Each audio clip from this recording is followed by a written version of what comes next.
नमस्कार। Learning YouTube channel में आप सभी का स्वागत है। मैं पूजा शाह। आज मैं सीटेट बाल विकास के वस्तुनिष्ठ प्रश्न को लेकर आई हूँ।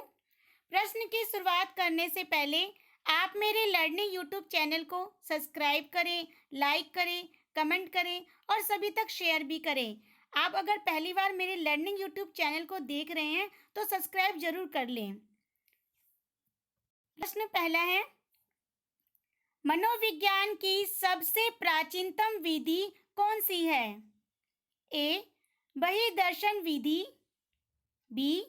प्रश्नावली विधि, सी. व्यक्ति इतिहास विधि, डी. प्रायोगिक विधि। तो इसका कौन सा उत्तर सही है? आप इसका उत्तर कमेंट बॉक्स में जरूर दें। प्रश्न 1 का सही उत्तर है ए. बहिर्दर्शन विधि। अब मैं आपको थोड़ा बहिर्दर्शन विधि के बारे में बताती हूँ। बहिर्दर्शन विधि को अवलोकन या निरीक्षण विधि भी कहा जाता है। अवलोकन और निरीक्षण विधि का अर्थ होता है ध्यानपूर्वक देखना। ध्यानपूर्वक देखना। जब भी हम अवलोकन करने के लिए जाते हैं विद्यालय में या रिसर्च के अंतर्गत भी जब डाटा कलेक्शन करते हैं तो उसमें क्या होता है कि हमें बारीकी से देखना होता है, ध्यानपूर्वक अवलोकन करना होता है ताकि हम उसको अच्छी तरह से लिख सकें। तो मनोविज्ञान की जो सबसे प्राचीनतम विधि को बहिर्दर्शन विधि कहा गया है और बहिर्दर्शन विधि में ही अवलोकन और निरीक्षण की बात होती है और इसका जो सबसे अच्छा अर्थ माना जाता है कि ध्यानपूर्वक बारीकी से देखना। प्रश्न 2, बाल्यावस्था में बच्चा सबसे अधिक रुचि किसमें रखता है? जो बाल्यावस्था में है, जो बच्चा जो होता है सबसे ज्यादा रुचि किसमें रखता है? ए. लेख, बी. कहानी, सी. निबंध, डी. नाटक।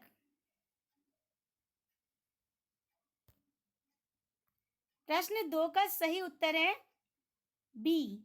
कहानी।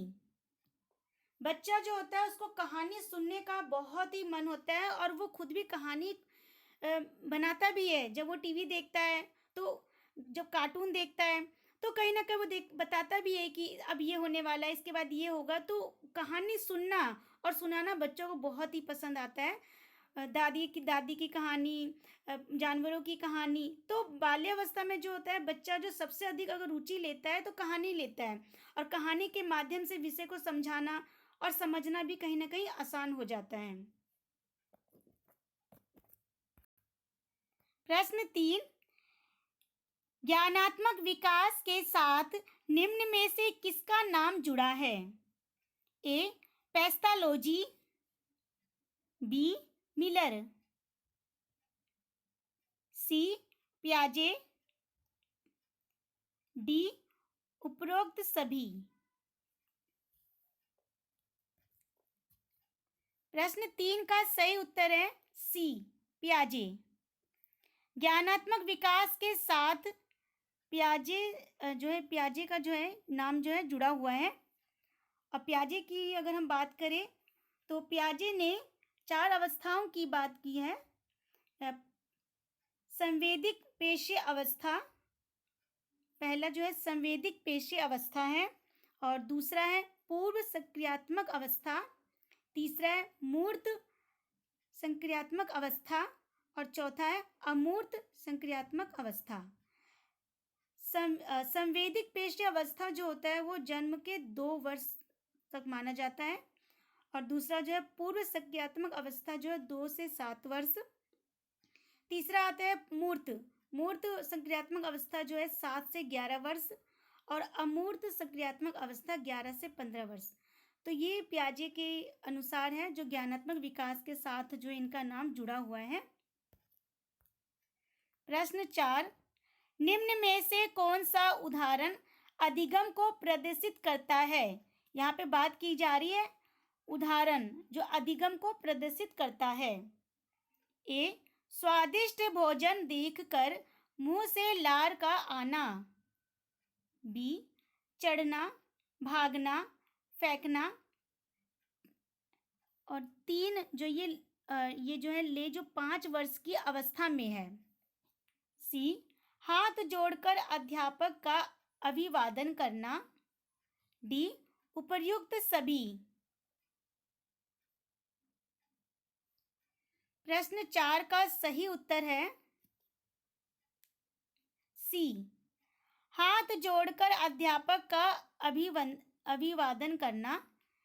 निम्न में से जो ये उदाहरण जो अधिगम को प्रदर्शित करता है।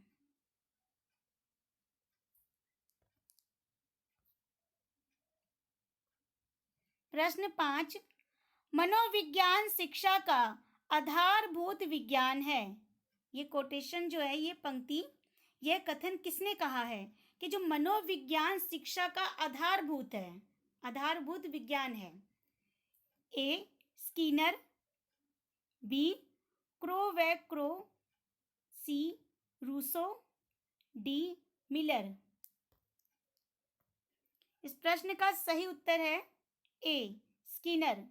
स्किनर ने ये बात कहा है कि जो मनोविज्ञान जो है शिक्षा का आधारभूत विज्ञान है।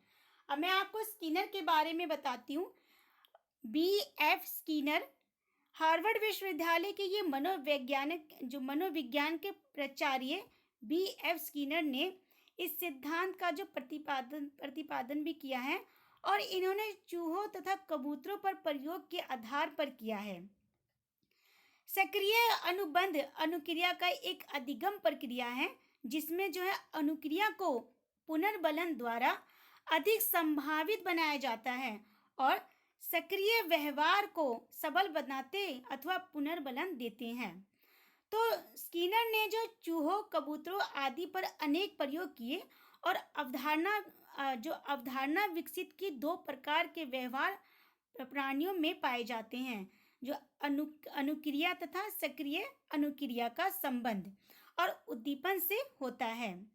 और जो ये सक्रियता किसी ज्ञात उद्दीपन से नहीं जुड़ी होती है, यह तो स्वतंत्र होती है। सक्रिय जो होता है व्यवहार किसी ज्ञात उद्दीपन से नहीं। तो इसकी अगर हम बात करें तो ये जो है शक्ति को परावर्तित नियमों के द्वारा नहीं मापा जा सकता और अनुक्रिया की जो दर ही क्रिया शक्ति का मापन करती है। तो जो B.F. स्किनर ने सक्रिय अनुबंध अनुक्रिया के अधिगम प्रक्रिया की भी बात की है और इन्होंने चूहों और कबूतरों पर भी चूहों और कबूतर पर जो इन्होंने अवधारणा की बात की और इनका जो कथन है मनोविज्ञान शिक्षा का आधारभूत विज्ञान है, इसकी उन्होंने बात की थी।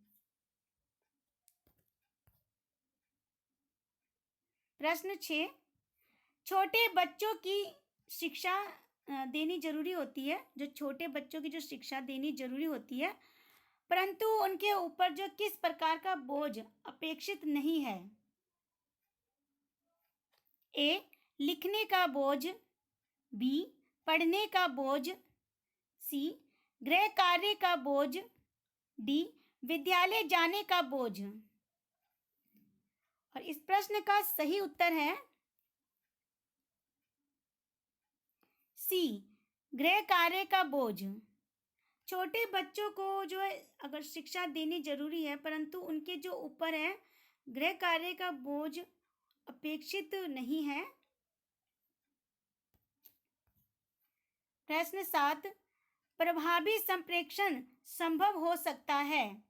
ए, श्रोता के स्तर को जानकर। बी, आपके उचित शब्द प्रयोग से। सी, आपके विस्तृत ज्ञान से। डी, जोर से बोलकर। प्रश्न 7 का सही उत्तर है ए, श्रोता के स्तर को जानकर। प्रश्न 8, नैतिक शिक्षा का उत्तरदायित्व होना चाहिए। ए, स्कूल के ऊपर। बी, समाज के ऊपर। सी, अभिभावक के ऊपर। डी, धर्म गुरु के ऊपर। प्रश्न 8 का सही उत्तर है ए, स्कूल के ऊपर। नैतिक शिक्षा का उत्तरदायित्व होना चाहिए तो स्कूल के ऊपर। प्रश्न 9, विद्यालय में खेलों के आयोजन का उद्देश्य होता है। ए, छात्राओं को किसी कार्य में लगाना। बी, शरीर को हुष्ट पुष्ट बनाना। सी, प्रतियोगी खेलों के लिए तैयारी करना। डी, बालक का जो सर्वांगीण विकास करना। प्रश्न 9 का सही उत्तर है डी, बालक का सर्वांगीण विकास करना। विद्यालय में खेलों का आयोजन उद्देश्य होता है, खेलों के माध्यम से भी जो बच्चे कहीं ना कहीं आगे बढ़ते हैं, तो इससे क्या होता है कि बालक का जो सर्वांगीण विकास होता है। प्रश्न 10, विद्यालय के सभी कार्यक्रमों में भाग लेना चाहिए क्योंकि इससे ए, सीखने का अवसर मिलता है। बी, व्यक्तित्व का विकास होता है। सी, आत्मविश्वास के विकास में सहायता मिलती है। डी, ये सभी। प्रश्न 10 में पूछा गया है कि जो विद्यालय के सभी कार्यक्रमों में भाग लेना चाहिए क्योंकि इससे जो होता है सीखने के अवसर भी मिलते हैं, व्यक्तित्व का विकास भी होता है और आत्मविश्वास के विकास में भी सहायता मिलती है। तो यहाँ पे जो ये सारे उत्तर सही है, तो उत्तर डी सही है, ये सभी। क्योंकि विद्यालय में जब हम कार्यक्रम में भाग लेते हैं, बच्चे भाग लेते हैं, तो कहीं ना कहीं उनका विकास भी होता है। तो आप मेरे लर्निंग यूट्यूब चैनल को सब्सक्राइब करें, लाइक करें, बेल बटन को क्लिक करें, सब्सक्राइब करें और सभी तक शेयर भी करें। और आप मेरे लर्निंग यूट्यूब चैनल के प्ले लिस्ट में महत्वपूर्ण तिथियों को भी देख सकते हैं और शिक्षा मनोविज्ञान के प्रश्न उत्तर देख सकते हैं और एनसीईआरटी के कक्षा 6, कक्षा 7 के इतिहास के वीडियो भी देख सकते हैं। और आप डिस्क्रिप्शन को जरूर देखें क्योंकि वहाँ पे आपको सभी लिंक उपलब्ध मिलेंगे। धन्यवाद।